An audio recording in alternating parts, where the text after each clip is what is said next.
Voces de la Radio, con Iliana Cervantes Lima.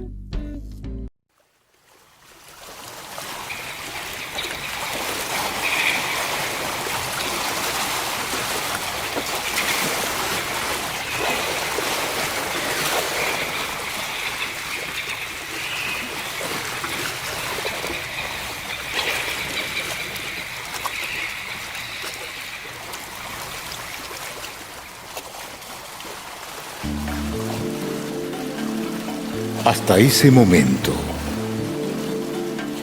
y a pesar de que antes había pisado la arena y supe de mojarme los pies en el mar, nunca me detuve a pensar en la inmensidad de los océanos, ni en la lejanía infinita de la raya del horizonte. Jamás seguí un vuelo de gaviota, porque no me daba cuenta de que estaban allí, para mí, solamente para mí, o para quien decidiera regalarle alguna. Nunca me puse a contar las estrellas como aquella noche en la playa. Iba por la número 22, cuando a mi derecha un aire tibio, con olor a suspiro, una mirada llana con olor a azucena y unos labios nuevos, como de primer beso, me interrumpieron la cuenta. Saludos cordiales de Ecuador, bienvenidos a un programa más de Voces de la Radio. Para nosotros, como siempre, es un gusto tenerles en este espacio que trata de rescatar a los referentes de la radiodifusión ecuatoriana. En este día, para nosotros es un gusto y un honor tener a una de las voces más conocidas, no solamente del puerto principal de la capital ecuatoriana, sino de todo el Ecuador. Estamos hablando del locutor y presentador de radio y televisión, Marcelo Nájera. Con él vamos a conversar, vamos a dialogar sobre su trayectoria y el aporte que ha dado a la comunicación del país. Marcelo, muy buenos días. Gracias por aceptar esta entrevista de Voces de la Radio para conocer la trayectoria bonita que usted ha dejado también a lo largo de su trayecto en la comunicación ecuatoriana. Muy buenos días. Muy buenos días, Ileana, y muchísimas gracias por lo de referente. Nunca fue mi intención dejar una, una huella o un ejemplo o un modelo, no. Simplemente hacer lo que me gusta hacer, para lo que nací para hacer, porque siento que nací para hacer esto. Claro que sí, pero vamos a sus inicios. Hablemos de la ciudad de Riobamba, hablemos de la provincia de Chimborazo. Se habla de que en esta hermosa provincia del sur del Ecuador también hay excelentes voces y también ahí hay una radio que dejó huella como fue Radio El Prado de Riobamba. Comentemos y hablemos sobre eso. Efectivamente, Radio El Prado es una de las primeras estaciones, si no la primera estación de radio comercial que hubo en el Ecuador. Funcionaba en una fábrica de tejidos, El Prado, pero con el transcurrir de los años fue adquirida por el señor Marcelo Vizcaíno Moscoso, que fue secretario del municipio de Riobamba por muchísimos años, y él fue el que me permitió, por accidente, llegar a formar parte de sus trabajadores.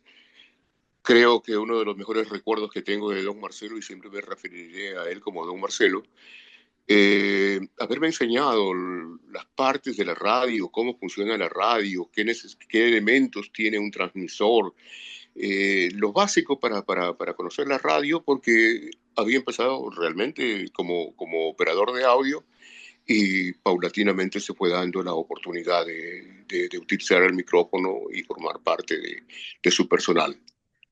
Usted, por ejemplo, ya nos habla de Radio El Prado, una de las estaciones pioneras aquí en la radiodifusión ecuatoriana, una Ujú. radio que se la estudia, se la recuerda, pero sin embargo, ¿cómo fue su traslado a la capital ecuatoriana? ¿Qué es lo que sucedió? Porque usted también estuvo en una estación que se llamó La Voz de la Democracia, o no sé si es que estoy errada. No, todo lo contrario, está bien. Llegué precisamente a Quito en busca de nuevos horizontes y tuve la oportunidad de conocer a don Eduardo Ceballos Castañeda, el popular Mocho Ceballos, del que tengo tantas anécdotas y tantos momentos gratos y irrisibles hasta cierto punto, porque fue un personaje. Él me permitió ingresar a La Voz de la Democracia y paulatinamente abrirme paso hasta Emisoras Gran Colombia, donde tuve la oportunidad de compartir con tantos personajes, tan buena gente, tan linda gente como Petronio Salazar, como Edgar Villarroel Caviedes, como Pepe París, como el muerto Pepe Borja, que era nuestro operador, y tanta gente, los Vargas Acosta, definitivamente. Son estaciones que dejaron huella tomando en cuenta esas voces espectaculares que había en esa época. Usted mismo habla de don Edgar Villarruel Caviedes, habla también del señor Petronio Salazar y también del señor Pepe Borja Bedoya, quien es una de las de los sonidistas más conocidos de acá del Ecuador. Es una época muy bonita. Cuéntenos esta situación, por ejemplo, con el señor Eduardo Ceballos Castañeda. Usted dice que es un personaje emblemático de la radiodifusión ecuatoriana por las anécdotas que muchas veces se cuentan. Uh-huh.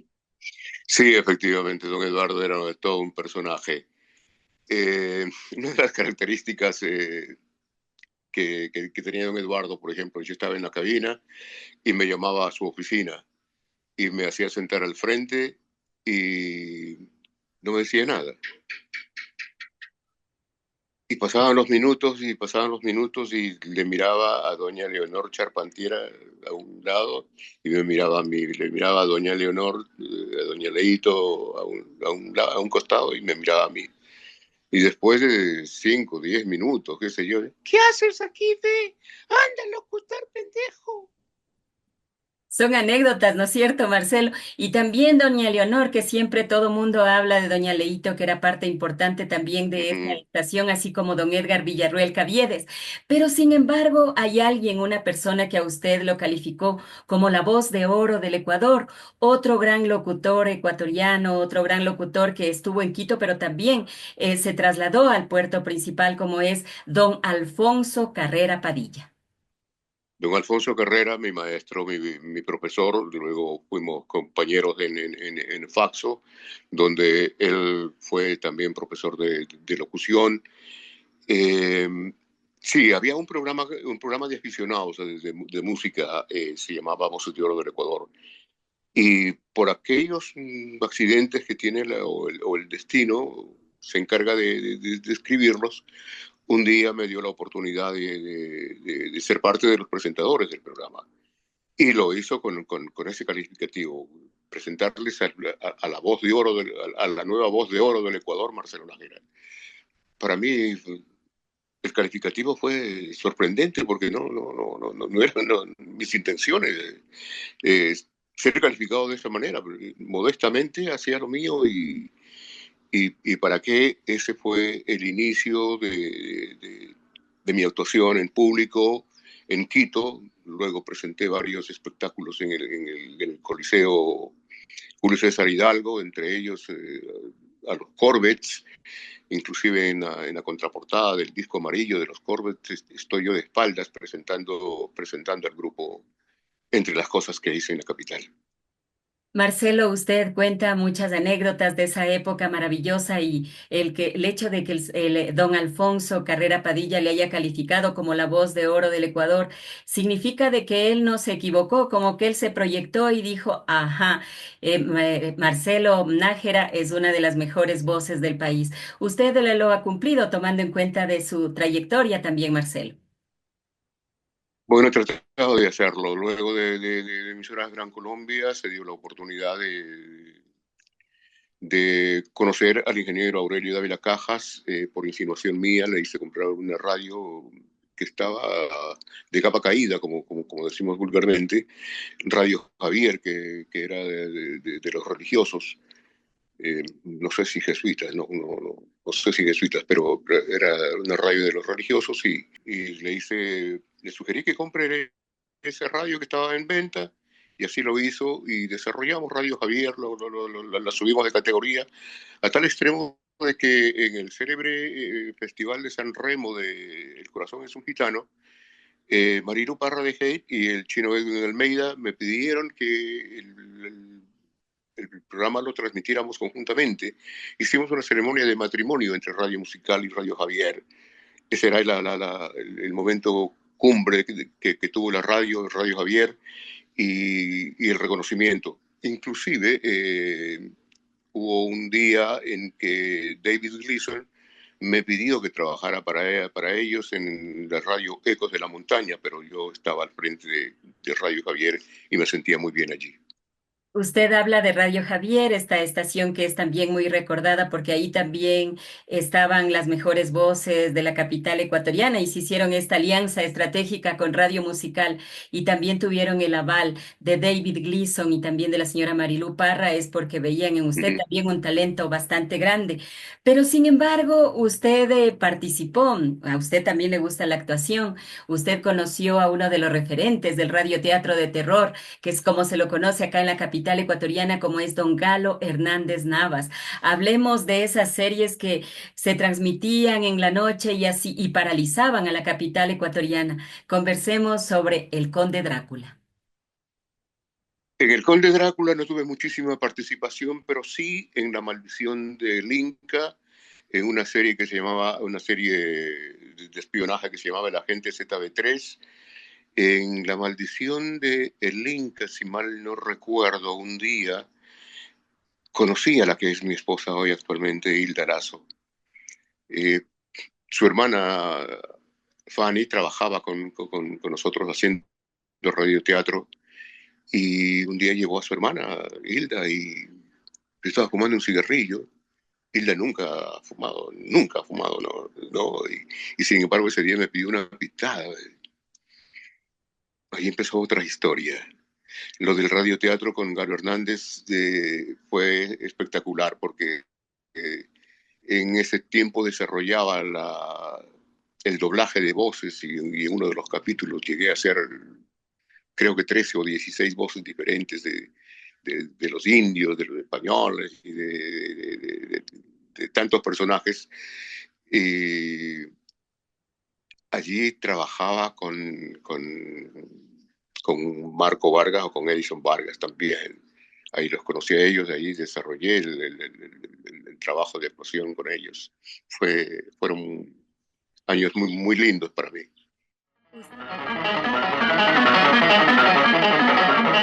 Es otro super impacto de producciones ecuatorianas, primera en novelas en el país.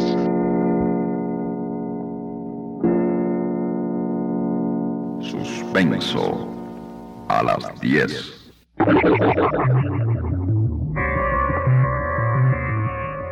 La maldición del Inca.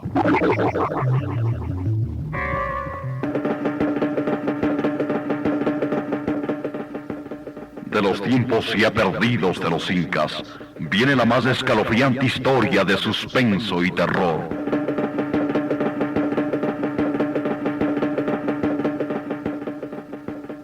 La maldición del Inca. Un mandato fantástico de ultratumba que siembra escalofríos y muerte. Usted nos habla con mucha nostalgia acerca de estas grabaciones de La Maldición del Inca, que no es como la tecnología de ahora con los sonidos que había. Eran unos sonidos diferentes. Ahora la tecnología nos ayuda. Pero ¿usted cómo se sentía actuando, tomando en cuenta de que usted hasta ahora es recordado acá en la capital ecuatoriana por su paso por las emisoras más importantes que tenía la Carita de Dios? Mire, esto de la actuación no es gratuita. Yo era pibe, ¿no? Qué sé yo, tendría 10 años. Y en mi natal Riobamba escuchábamos en un radio telefónico, en multibandas, Radio Habana. Un día, en una noche, en las noches escuchábamos una novela en Radio Habana que se llamaba Amargo Silencio. Yo era un pibe y escuchaba los efectos de sonido del mar, los gritos del capitán, la ruptura de maderos, el fuego, el viento. Y me imaginaba yo en aquel tiempo, digo, ¿cómo pueden hacer esto? ¿Cómo pueden llevar los sonidos hasta la radio? Se sobreentiende que es una estación de radio. Me imaginaba yo un cuarto y cosas pequeñas, ¿no? Pero los efectos de sonido eran tan extraordinariamente bien logrados que a mí me marcaron definitivamente. Entonces yo por ahí empecé, dije, esta es mi vida. Fantástico. ¿Y qué pasó luego? No sé lo que se proponen, hermana Pumanta. Se quedaron allí. Creo que se volvieron a esconderse. Lo que me cuentas es increíble, Amanco. Policías. Tal vez. Escuché los disparos y temí por la vida de ustedes. Entonces fueron los disparos que hicieron los policías para matar a Von Hende. Maldición. Eso enreda las cosas.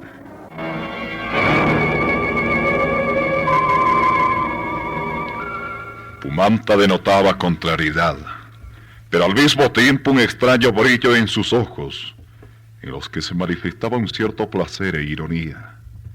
Era un anticipo de aquel plan que se proponía realizar. Sería terriblemente diabólico e intrincado. Escucha, Amanco. Esto es lo que tendrás que hacer. Claro que sí, ese ha sido su trayecto también y usted ha dejado un legado muy bonito. Acá usted estuvo en la mejor emisora de Riobamba, las mejores estaciones de acá de la capital ecuatoriana, si tomamos en cuenta que La Voz de la Democracia, emisoras Gran Colombia, Radio Presidente, Radio Javier, donde usted fue contratado para la dirección de programación. Pero ¿por qué usted se trasladó al puerto principal en una época donde muchos locutores serranos, incluidos, por ejemplo, Petronio Salazar, también no sé si es que esa época estuvo Jacinto Landázuri y otras de las grandes voces de acá del Ecuador, se trasladaron a la Perla del Pacífico e hicieron también vida allá? No me quiero olvidar también de Agustín Guevara Morillo. Efectivamente, y alguien que no escucho mencionar mucho es Clever Chiriboga. Era un declamador extraordinario, junto con el chino Carrera, Jorge Carrera. Me guiaron también por el camino ese romántico de la poesía y de las voces graves para declamar. Clever Chiriboga también se vino para acá, para Guayaquil, Petronio Salazar, con Petronio casi al mismo tiempo, creo que el mismo año. Vinimos acá a Guayaquil y nos instalamos en donde el locutor serrano era bien cotizado, reconocido y se le daban las oportunidades y creo que no hemos defraudado a ninguno, ¿no? ¿Y cómo hizo usted, tomando en cuenta de que usted ahora recuerda otra de las voces queridas de acá de Quito, como es don Jorge el Chino Carrera, conocido como el licenciado Carrera acá en Quito? ¿Cómo era él? Cuéntenos esta trayectoria también. ¿Cómo usted le conoció a él? Lo conocí en Radio Tarqui. Yo iba primero a ver el programa de La Hora Sabrosa con el dueño de la radio. Y lo conocí a Jorge, hicimos buena amistad. Creo que trabajé unos pocos meses ahí con ellos y desarrollamos una amistad, un afecto correspondido muy, muy profundo y que hoy me merece muchísimo respeto en mis recuerdos. Nunca me puse a contar las estrellas como aquella noche en la playa. Iba por la número 22, cuando a mi derecha un aire tibio, con olor a suspiro, una mirada llana con olor a azucena y unos labios nuevos, como de primer beso, me interrumpieron la cuenta. Y las vi a todas juntas, como a una bandada de gotas de lluvia corriendo sobre los cristales de una ventana, como miles de chispas saltando en desorden cuando el leño arde, como ardía yo.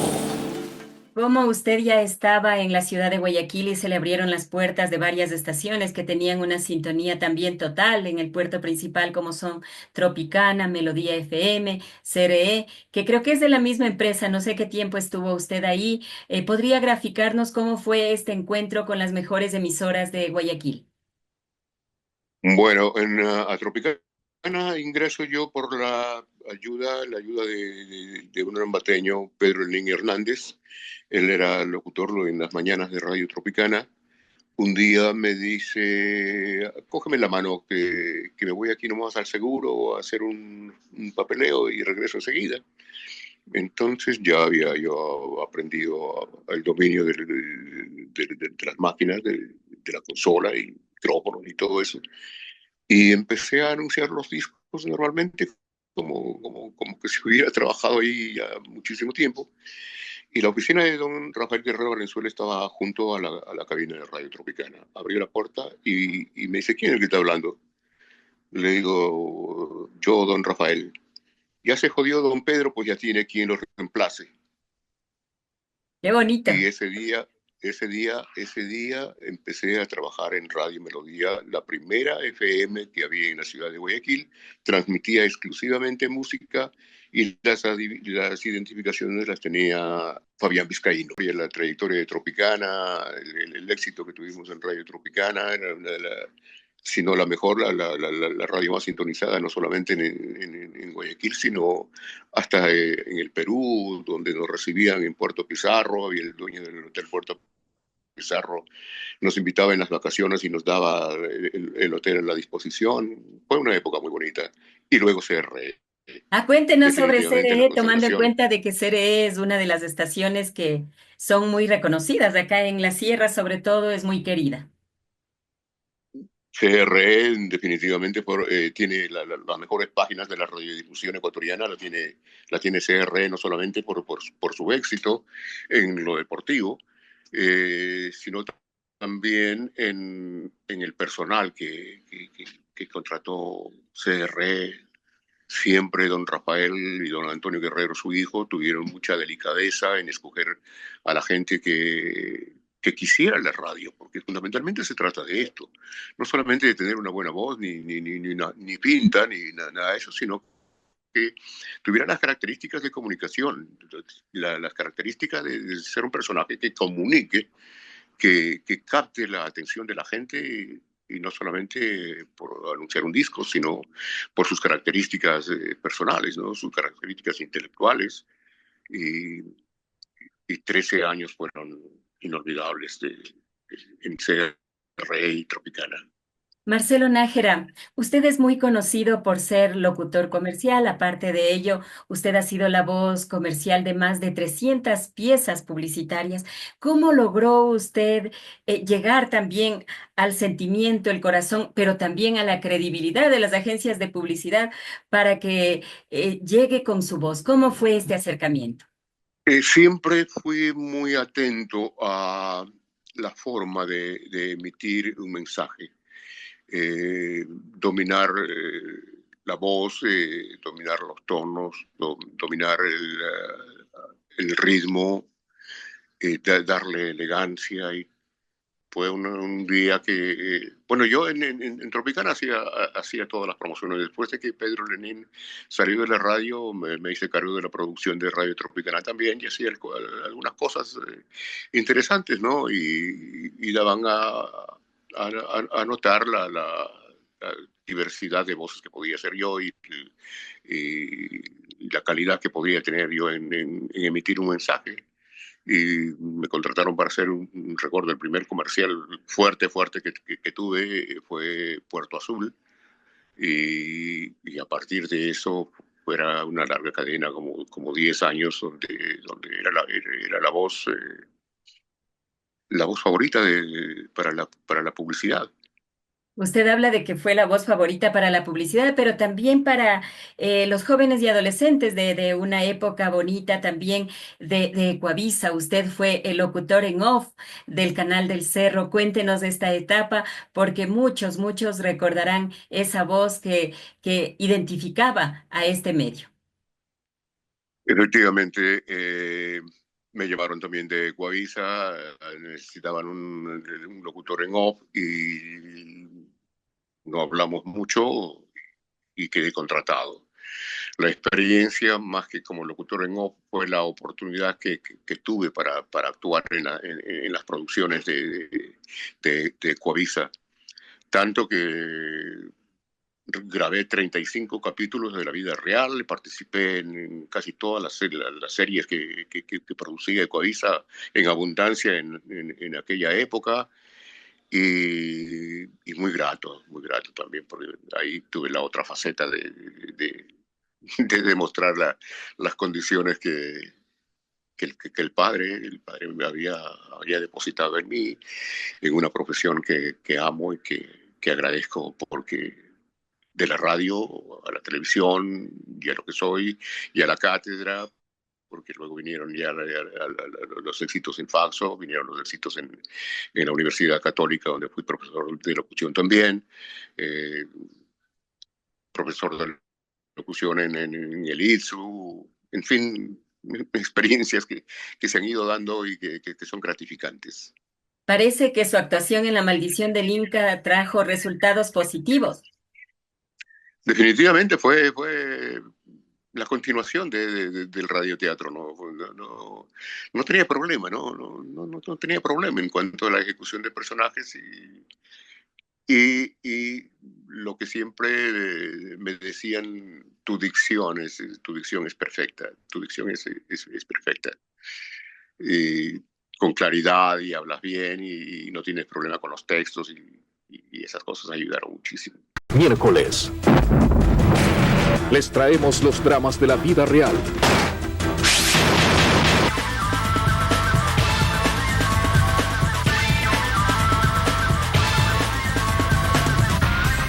La ficción no tiene cabida aquí, en Ecuavisa.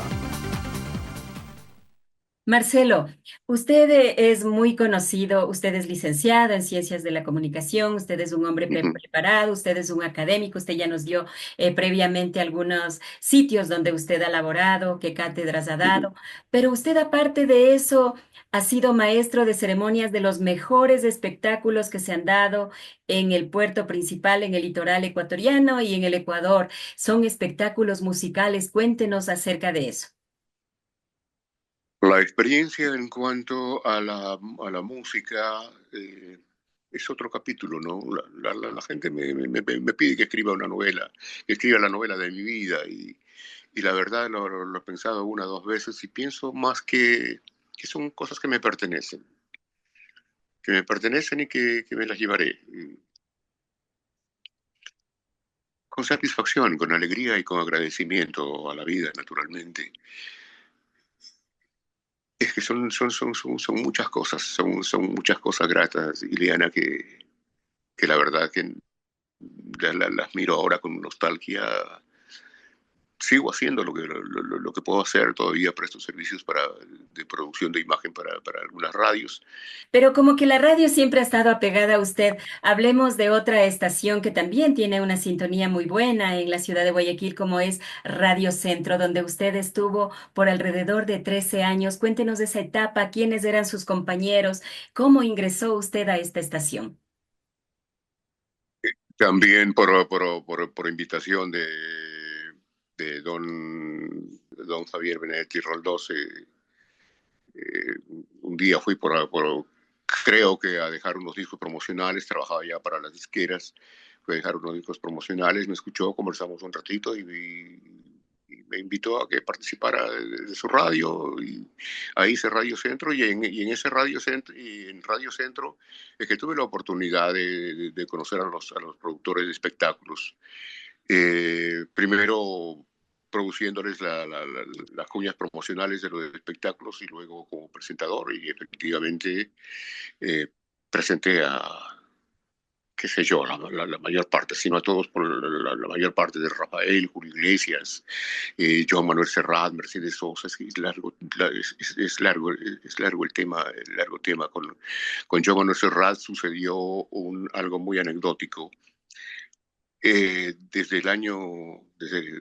temprana edad, que inició Joan Manuel Serrat, era muy fanático de él, me encantaban sus canciones, por él empecé a leer a Antonio Machado, por él empecé a leer a Miguel Hernández, y le tenía tal respeto que cuando llegó Joan Manuel Serrat a la ciudad de Guayaquil, fui precisamente en representación de la radio, fui a recibirle en el aeropuerto con una chica que iba a entregarle un ramo de flores, y fue tal mi respeto que no pude articular una sola palabra cuando él bajaba de la escalerilla del avión. No pude decirle nada, lo llevé hasta la puerta de la sala VIP y ahí lo dejé.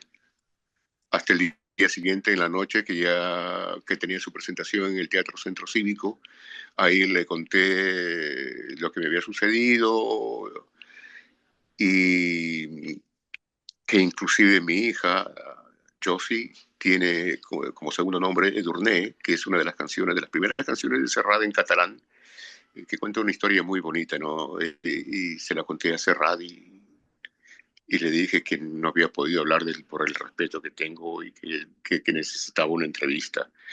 Le llamó al road manager y le dijo, el periodista está invitado por mí, arregle las cosas para que se vaya a Quito, mañana le voy a dar una entrevista en el hotel en la ciudad de Quito.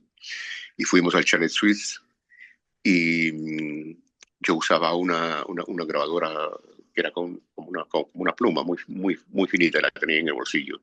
Y conversábamos de tantas cosas con Joan Manuel Serrat y me dijo, bueno, ¿y cuándo hacemos la nota? Le digo, esta es la nota que tengo acá. El Serrat que nadie conoce. Todo el mundo sabe de tus canciones, tu trayectoria, tus discos y todo, pero este Serrat que yo llevo aquí grabado, no lo conoce nadie. Me felicitó, me agradeció y me dio un abrazo y todo. Es una cosa maravillosa. Con Mercedes Sosa sucedió algo también muy fantástico. En el Teatro Centro Cívico me había preparado para su presentación. Le hice una introducción muy bonita y la presenté. Tomó el micrófono y me dijo, sopita de letras comiste paisano, gracias desde el fondo de mi corazón, hermano. Y me dio un abrazo en el escenario. ¿Cómo olvidar esas cosas, Iliana? Son cosas que se quedan en la mente y en el corazón, ¿no? Ese vendría a ser, yo pienso, el salario emocional que muchas personas que estamos dedicadas a la comunicación nos alimenta. Efectivamente, eso no tiene valor, eso no tiene valor. Y te lo cuento ahora, se lo cuento ahora con todo respeto de su audiencia y de sus lectores, que son muchísimos, se lo cuento con mucha humildad, con mucha humildad. O sea, lo de escribir la novela que me piden, no, como que no. Aquí está mi novela en mi corazón. Y por supuesto, en gente tan linda, tan importante, tan generosa como usted que me los permite relatar. No, más vale que muchas gracias a usted por permitirnos conocer esa trayectoria bonita que usted ha tenido y como yo le dije, esa construcción de vida que usted ha dado y aportado a la comunicación ecuatoriana. Por eso nos gustaría también conocer esta parte actual que usted está realizando de productor de imagen en Radio Morena y Unión Radio. ¿Qué significa esto de productor de imagen? Yo creo las presentaciones, la presentación de los programas, creo la imagen, hago los jingles de la radio, trato de darles actualidad, de crear permanentemente cosas nuevas para la radio. Hoy mismo estoy haciendo las promociones de las elecciones.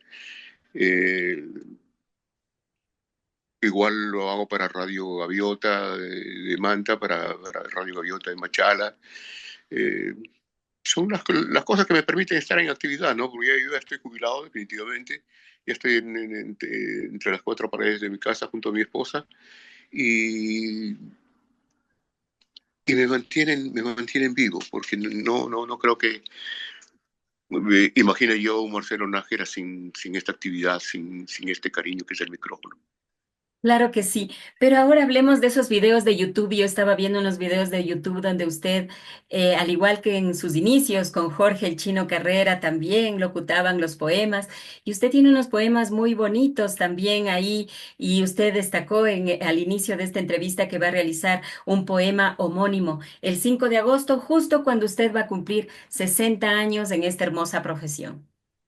Efectivamente, he iniciado ya el 2025 contactando entrevistas para a lo largo de este año, hasta el 5 de agosto, eh, presentarlo, las cosas que he hecho. El primer disco que hice a través de estos años tuvo una muy buena acogida, un buen reconocimiento. Aprendí a decir, te amo, con conocimiento de causa. Aprendí gracias a ti a fijarme en las partículas de polvo que proyecta el rayo de sol a través de la cortina.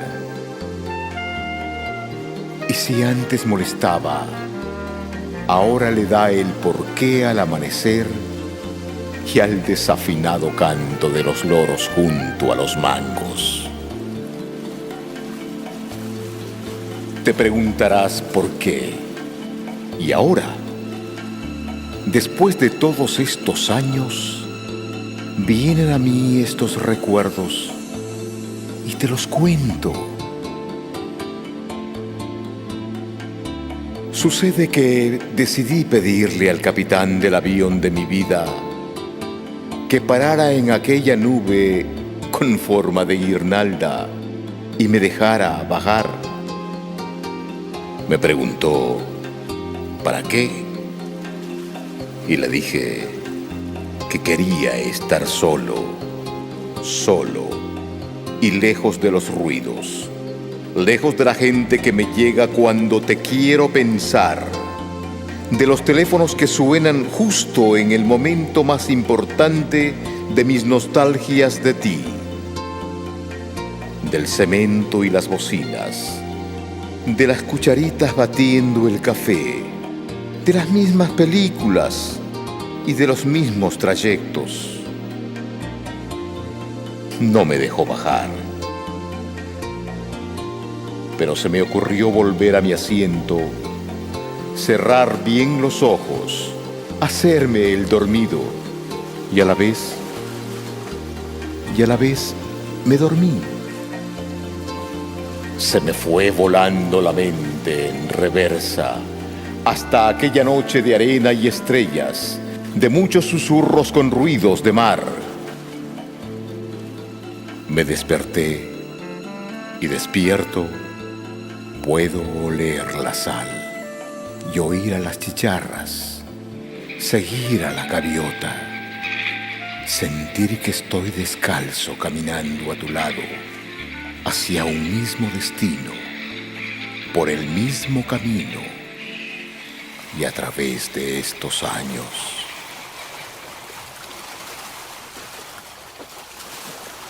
Para el segundo disco, Hojas Secas, que ya es un poemario de 24 poemas inéditos, 24 poemas míos, el disco no funciona porque ya no funciona el CD. Ya no funciona el disco compacto, ya no, así que eso lo voy a compartir junto con el poemario que pienso editarlo y espero que tenga auspicio suficiente como para poder realizarlo y que tengan mis amigos, aquellos que me quieren y reconocen algo de mi trabajo, lo tengan como un recuerdo. Hojas Secas se llama el segundo CD que he producido, ya lo tengo, está cerca de mí y se lo voy a hacer llegar. Ah, muchas gracias. Me va a dar su dirección para hacer. Muy amable, gracias. Me va a dar su dirección, para poder enviarla por ser mi entrega, mi trabajo. Claro, es un trabajo muy bonito que donde usted, una de las cosas cuando estábamos hablando una vez, dijo que todo este trayecto, entre otras cosas que justifican su paso por la actividad que ama y por la actividad que usted ha vivido y la ha sentido. Efectivamente, eso es lo que queda y espero que sea grato para quienes me conocen, eh, me siento muy orgulloso de mi familia y la profesión me permitió también educarlas a ellas y no puedo pedirle más a la vida.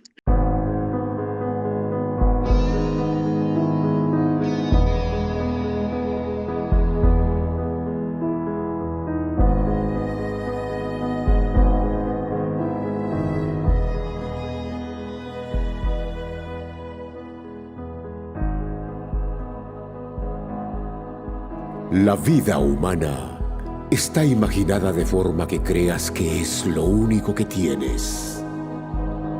Es otra genialidad del Padre Azul. Vivir es la oportunidad de hacer y sentir cosas que nunca volverás a hacer y sentir. Y luego, la perfección invisible. Por eso, cuando yo me vaya, no quiero que llores. Quédate en silencio, sin decir palabra, y vive recuerdos. Reconforta el alma. Cuando yo me duerma, respeta mi sueño. Por algo me duermo, por algo me he ido. Si sientes mi ausencia, no pronuncies nada, y casi en el aire, con paso muy fino, búscame en mi casa, búscame en mis libros, búscame en mis cartas y entre los papeles que he escrito apurado. Ponte mis camisas, mi suéter, mi saco, y puedes usar todos mis zapatos. Te presto mi cuarto, mi almohada, mi cama. Y cuando haga frío, ponte mis bufandas. Te puedes comer todo el chocolate y beberte el vino que dejé guardado. Escucha ese tema que a mí me gustaba. Usa mi perfume y riega mis plantas. Si tapan mi cuerpo, no me tengas lástima. Corre hacia el espacio, libera tu alma. Palpa la poesía, la música, el canto y deja que el viento juegue con tu cara. Besa bien la tierra, toma toda el agua y aprende el idioma vivo de los pájaros. ¿Y fueron sus referentes, tomando en cuenta de que usted en estos casi 60 años de trayectoria en la comunicación, en el periodismo, en la locución, conoció a personajes de la radio, de la televisión, de la prensa, sobre todo mucha gente que estuvo relacionada con la voz? Hay un amigo en la capital de la República que quiero muchísimo, muchísimo, lo considero un hermano para mí. Pasamos horas muy bonitas. Es Alan Flores Valenzuela. Con Alan hay un sentimiento mutuo muy grato, muy agradable e inolvidable. Él entre otros personajes. Y todavía está Marcelo Hernández, el chino.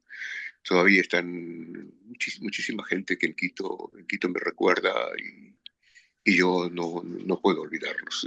Mi intención es un día también, eh, como lo estoy haciendo ahora, reunir a la gente que trabajó conmigo en la industria fonográfica para unirnos en una agrupación, reunir a la gente de Quito y tomarnos unas horas para recordar los buenos tiempos de la radio en la capital. Continuamos con esta interesante charla con una de las voces más queridas y conocidas de acá del Ecuador. Estamos hablando del locutor y presentador de televisión Marcelo Nájera. Con él estamos dialogando, estamos conversando sobre su trayectoria y el aporte que él ha dado a la comunicación y el periodismo ecuatoriano. Marcelo, estábamos hablando acerca de sus referentes, de las radios en las que usted ha trabajado, pero sin embargo hay un capítulo que acá quizá en la capital ecuatoriana conocemos muy poco, como es que usted fue productor musical. Cuéntenos de esta etapa que usted tuvo en el puerto principal. Mi trabajo en la industria fonográfica empieza con Eduardo Jairala Gersán, que tenía Estudio 2. Eh, Al principio mi relación con él era de, de proveedor de música, porque él le importaba música, yo necesitaba cosas nuevas para la radio y siempre le compraba a Eduardo Jairala la música nueva, los éxitos nuevos, los discos novedosos. Eh, por ahí hice una amistad con Eduardo y empecé a visitarlo y entre visita y visita me pidió que le hiciera trabajito, le pedí favor a cositas pequeñas, ¿no? Pero paulatinamente se fue dando el tema de que me hiciera cargo yo de las producciones de Estudio 2.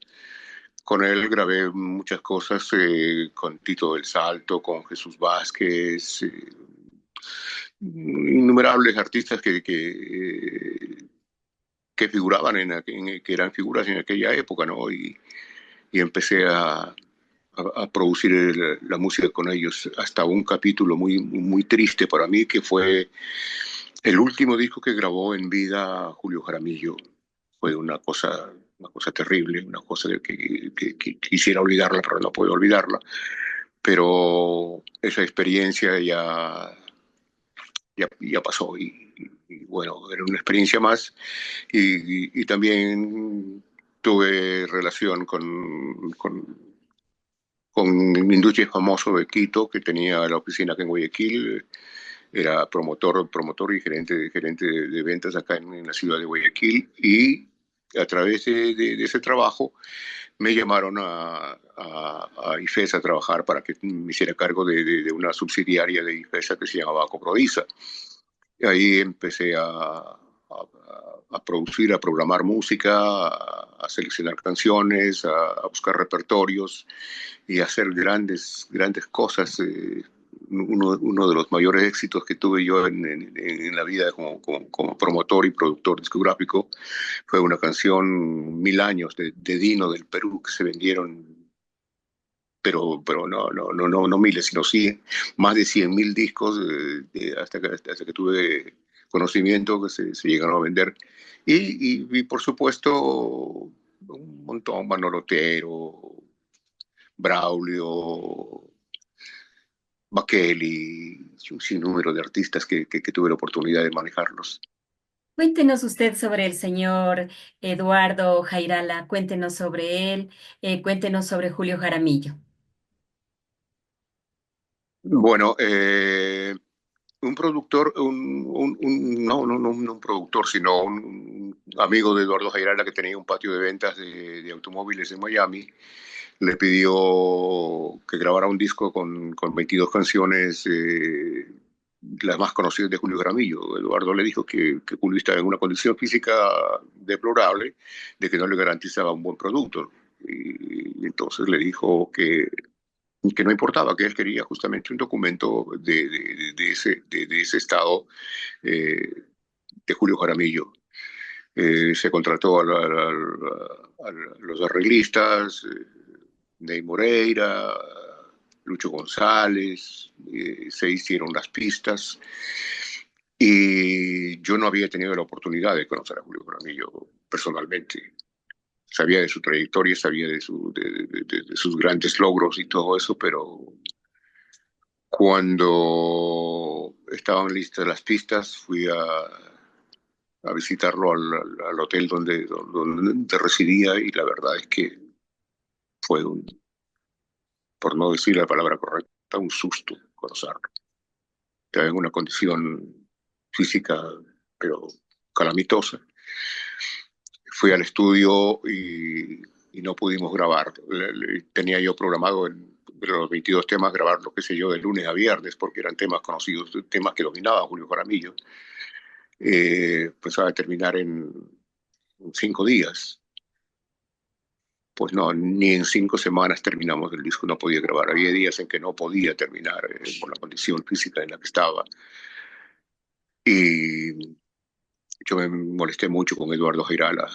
Me dice, yo te dije que estaba en esas condiciones, Julio, y que tenías que aceptarlo y tenías que ayudarlo y hacer ese trabajo porque estaba pagado, ¿no? Y, le habían pagado por anticipado a Eduardo y hubo que hacer ese esfuerzo que es una página que no es muy grata para mí, Iliana, de verdad, recordarlo de lo de Julio Jaramillo. Claro que sí. Entonces cuéntenos qué hacía Eduardo Jairala, por qué también es importante en el mundo discográfico.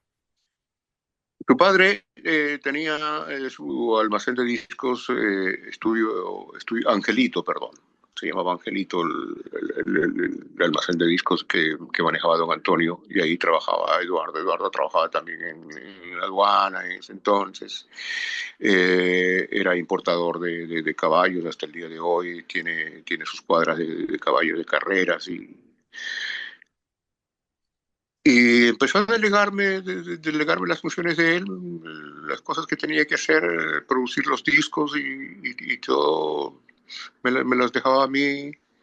Ahí tuve la oportunidad de trabajar con sus hijos, Javico, con Eddie y con Jimmy, que a la larga hoy resulta que es candidato a la presidencia de la República. Vea, el mundo es chiquito, ¿no? El mundo, por ejemplo, de Sí, esta sí, sí, sí. comunicación y el periodismo, yo veo que es como una ramificación. Siempre, por ejemplo, siempre una persona va direccionando hacia otra y se va construyendo la historia también del periodismo y de la comunicación. Ujú, Marcelo, pero así es. es una persona que tiene un título universitario, una persona que se ha dedicado a la academia, a la docencia, ha dado cátedra también en la Universidad Católica, también en el Liceo Panamericano y otras instituciones. ¿Puede contarnos este trayecto suyo a través de la educación y también de la docencia?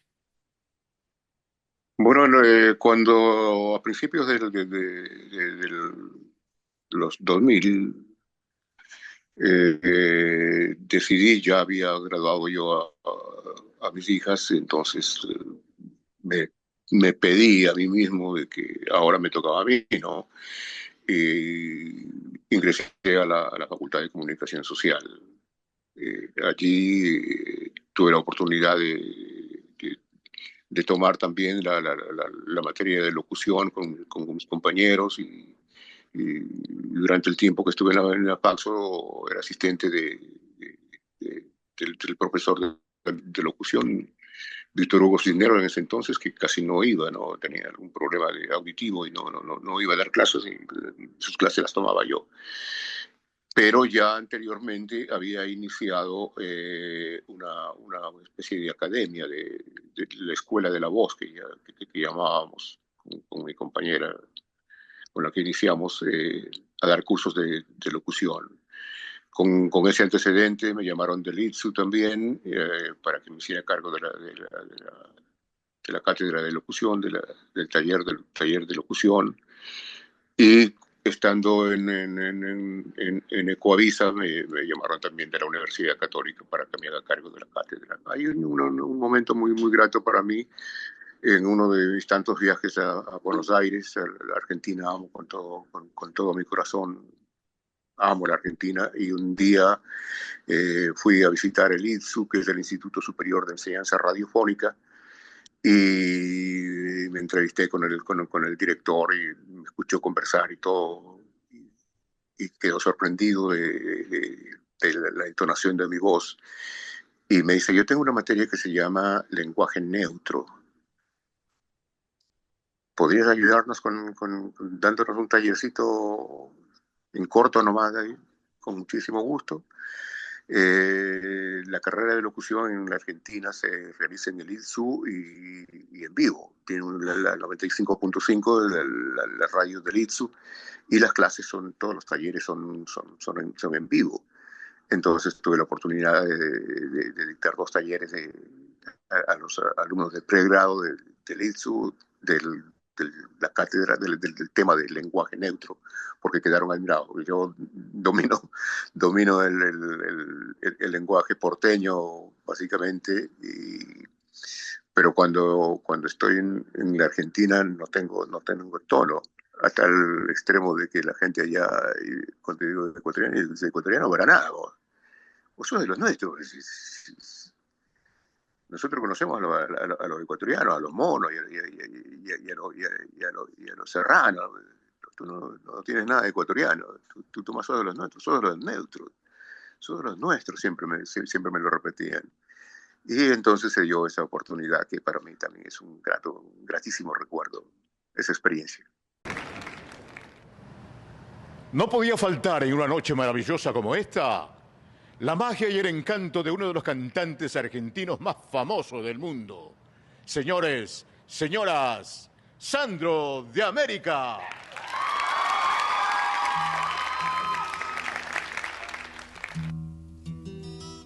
Usted topó también que estaba ahí en su paso por Ecuavisa.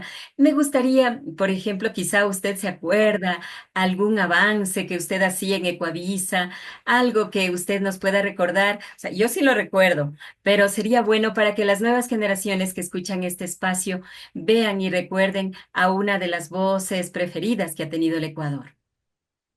Realmente no conservo yo. Hay por ahí unos capítulos de la vida real, hay unas fotos en la televisión que con gusto la voy a compartir, pero no creo, no dispongo yo de ese material. Creo que revisando por ahí en la televisión pueda encontrar. Hay un par de comerciales también que quiero hacerle llegar como un agradecimiento por su bondad, por su generosidad, Iliana. No, yo agradeciéndole siempre a usted. Siempre he valorado y he destacado la apertura que usted nos ha dado, tomando en cuenta su trayectoria y dio importancia a este espacio que tiene como único objetivo el destacar y resaltar a los talentos de la radiodifusión ecuatoriana. Yo soy la agradecida a Marcelo. Una consulta y quiero regresar nuevamente acá a la capital ecuatoriana. ¿Qué hizo que usted viaje al puerto principal? Porque ya nos quedamos en que usted estuvo en las mejores emisoras de acá, La Voz de la Democracia, Gran Colombia, estuvo en Tarqui, estuvo en Radio Javier, conoció también a las voces más cotizadas de acá de la capital ecuatoriana, como son don Alfonso Carrera Padilla, Edgar Villarruel Caviedes, algunas otras voces también que había en esa época. Usted también nos ha hablado de su gran amistad con don Alan Flores Valenzuela.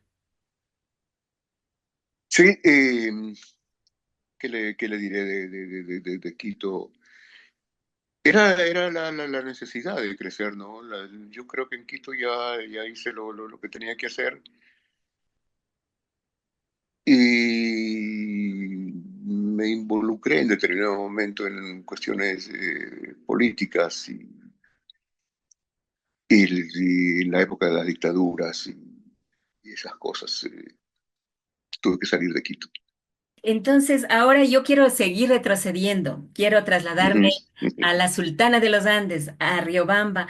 ¿Cómo era el niño Marcelo Nájera? ¿Cómo se fue apegando a este mundo mágico de la radio? Usted también nos habla de esos radios grandes que habían antes, que usted podía escuchar, que muchas veces en la sala toda la familia se juntaba con la finalidad de escuchar no solamente a los locutores, la música, sino las radionovelas que se emitían en esa época. Bueno, la radio era eso, no había televisión en ese entonces.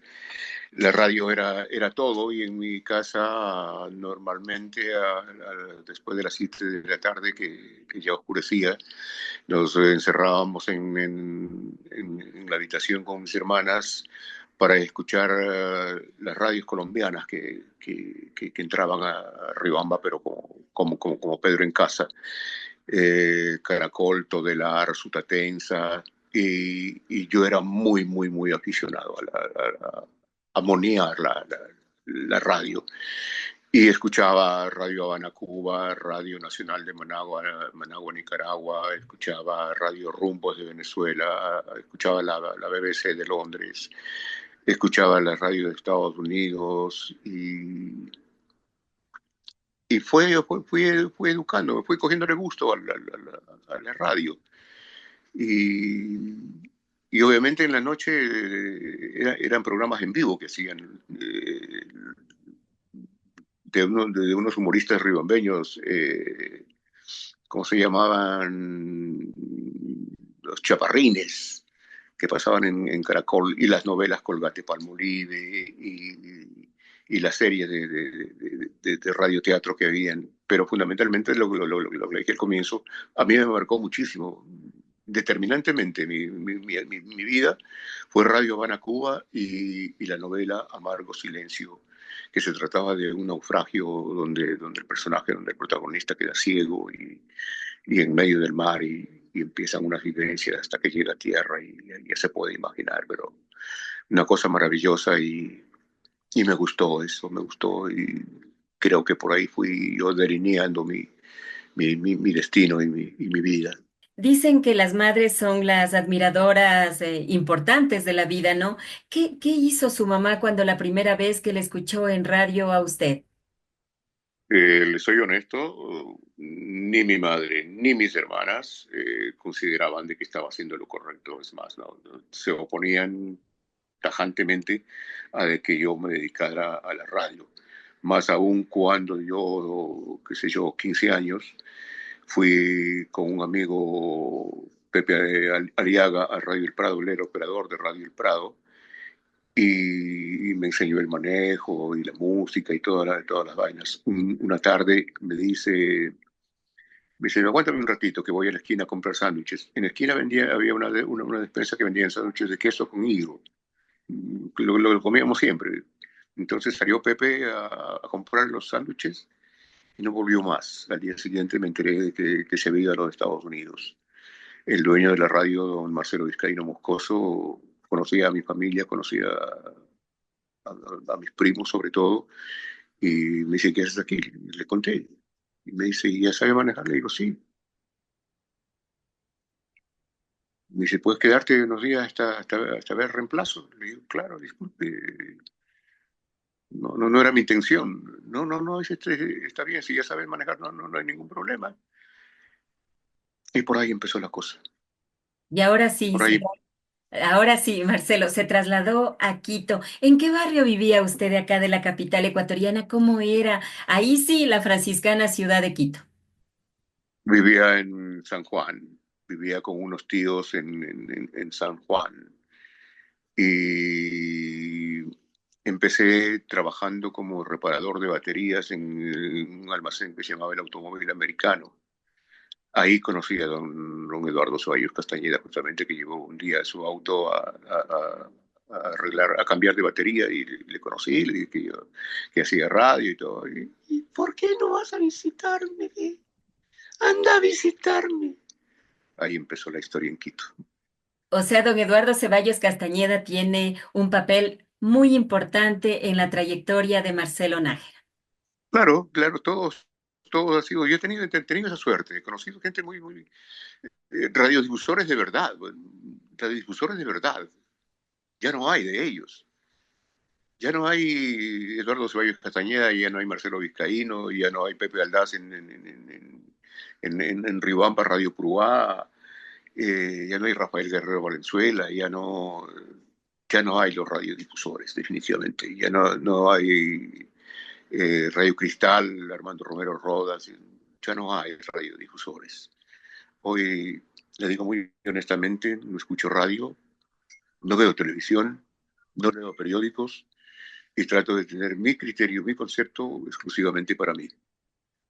Marcelo, una consulta. Usted dijo que su mamá ni sus hermanas dijeron, no te dediques a la locución porque la locución no es una buena profesión ni tampoco da Mm, valores agregados. Pero después, cuando ya le escuchaban en las mejores emisoras de Quito, se fue al puerto principal, después ya fue productor discográfico, académico, después ya usted declamaba esos poemas hermosos, después usted ya actuaba en un canal a escala nacional como es en Ecuavisa, como participó usted en los episodios de La Vida Real, así como también después ser la voz de uno de los canales nacionales más respetados. ¿Qué decían ahí?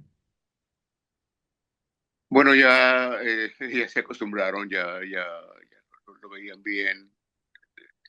Se sentían orgullosos realmente porque había tenido un desarrollo que era reconocido, ¿no? Siempre aparecía en los periódicos, siempre había notas de mí ahí infinidad de reportajes de mi trabajo, de mi trayectoria, y siempre yo les enviaba a mis hermanas. Mis 4 hermanas han fallecido ya, y, y mi madre no, y mi madre siempre sacrificada, siempre solo me pedía que tenga cuidado nada más, que el mundo es muy difícil, que la gente no siempre es buena y que me cuidara. Mi madre nunca, no creo recordar que haya emitido un criterio, un concepto sobre mi trabajo, pero le daba muchísimo gusto que apareciera ahí en los periódicos. Pero usted también es empresario.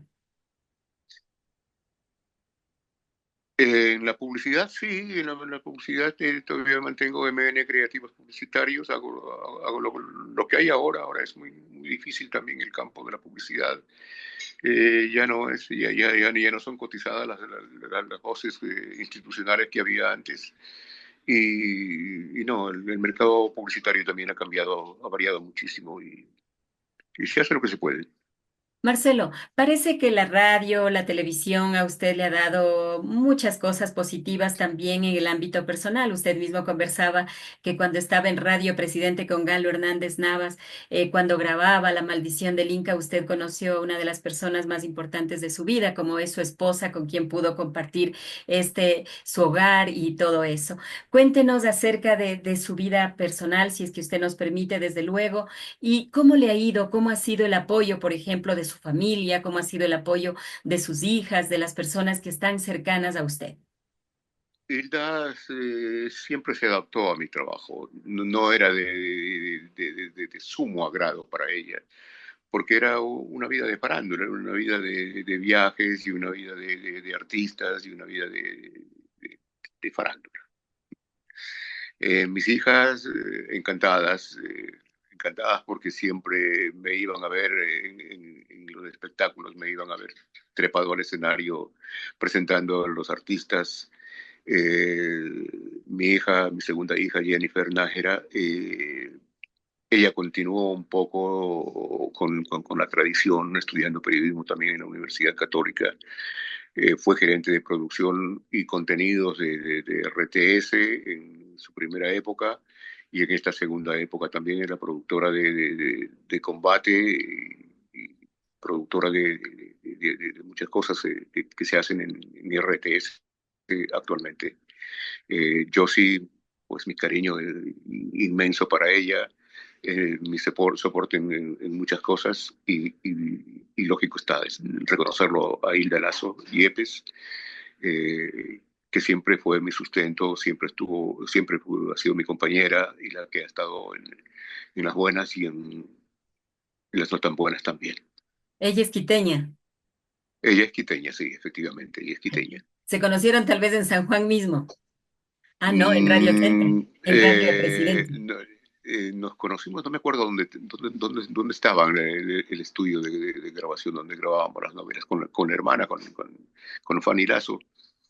Ella también hacía radioteatro, y no me acuerdo, por San Francisco, creo yo, que estaba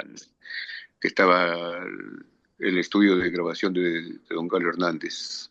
Como hicimos La Maldición del Inca, El Mártir del Calvario también fue una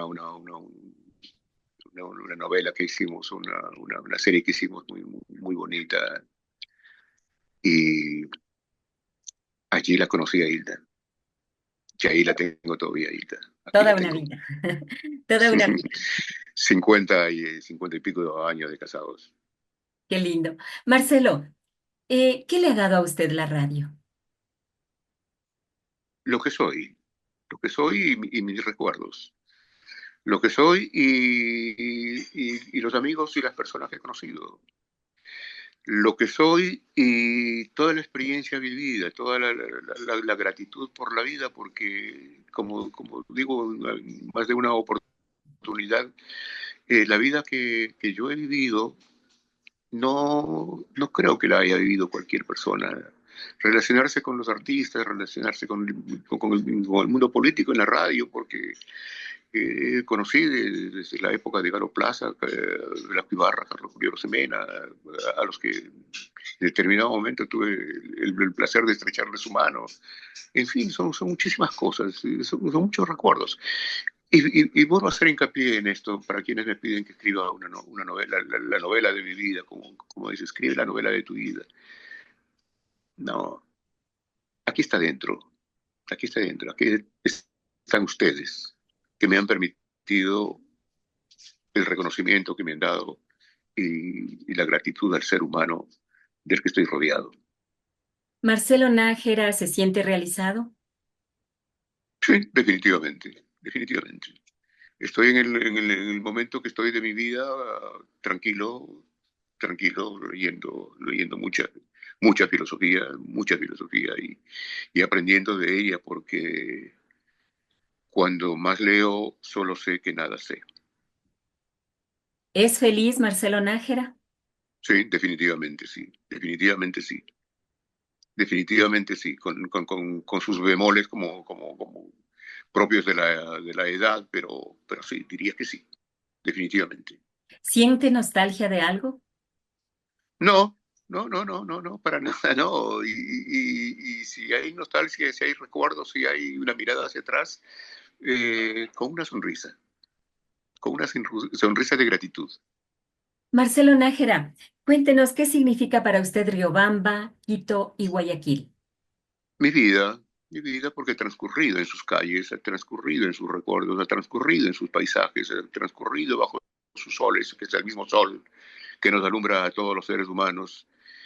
Riobamba está absolutamente cambiada, como todas las ciudades del Ecuador, está inmensa, irreconocible, aparte del centro, irreconocible. Quito, no se diga, ya los pueblos que eran cercanos, que eran paseo hace 50 años, ya son barrios prácticamente de Quito.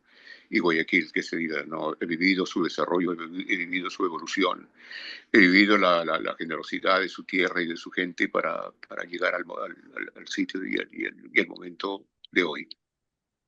Marcelo, yo quiero agradecerle a usted por habernos brindado esta entrevista, sobre todo por esa sencillez que caracteriza a la gente grande, esa sencillez que caracteriza a los hombres y mujeres que han aportado mucho a la comunicación y al periodismo, y sobre todo por dar espacio también a un programa que tiene como único objetivo el contar historias, el dar a conocer a los personajes de la radiodifusión ecuatoriana. Muchas gracias a usted por ser parte de la historia del país. Inconmensurablemente mi gratitud. Grande, de verdad, y le felicito por recoger a estos personajes, que son personajes de los hogares ecuatorianos, porque no creo que haya un hogar ecuatoriano que no tenga una voz con la que se haya identificado en algún momento, con algún personaje que no se haya identificado, y eso es el locutor, el amigo de la casa. Para usted, con todo cariño y sentimiento, mi gratitud. Yo también es recíproca la gratitud, el cariño hacia usted, el respeto también a su trayectoria. Muchas gracias, Marcelo. Que tenga buen día. En este día hemos conversado, hemos dialogado con una de las voces más conocidas de aquí, del Ecuador. Estamos hablando del locutor y presentador de televisión, Marcelo Nájera. Él es una de las voces comerciales que han sido más escuchadas no solamente por la gente actual, sino también de décadas pasadas. Con ustedes, amigos oyentes y televidentes, estaremos en un nuevo espacio con más voces de la radio. Que tengan un excelente resto de día. Si me extrañas mucho, disimula el acto. Búscame en los niños, el café, la radio y en el sitio ese donde me ocultaba. No pronuncies nunca la palabra muerte. A veces es más triste vivir olvidado que morir 1000 veces sin ser recordado. Cuando yo me duerma, no me lleves flores a una tumba amarga. Grita con la fuerza de toda tu entraña que el mundo está vivo y sigue su marcha. La llama encendida no se va a apagar por el simple hecho de que no esté más. Los hombres que viven no se mueren nunca se duermen de a ratos pequeños. Y el sueño infinito es solo una excusa. Cuando yo me vaya, extiende tu mano y estarás conmigo sellada, en contacto. Y aunque no me veas, y aunque no me palpes, sabrás que por siempre estaré a tu lado. Entonces, un día, sonriente y vibrante, sabrás que volví para ya no marcharme. Sabrás que volví para siempre quedarme. Sabrás que volví y estoy a tu lado.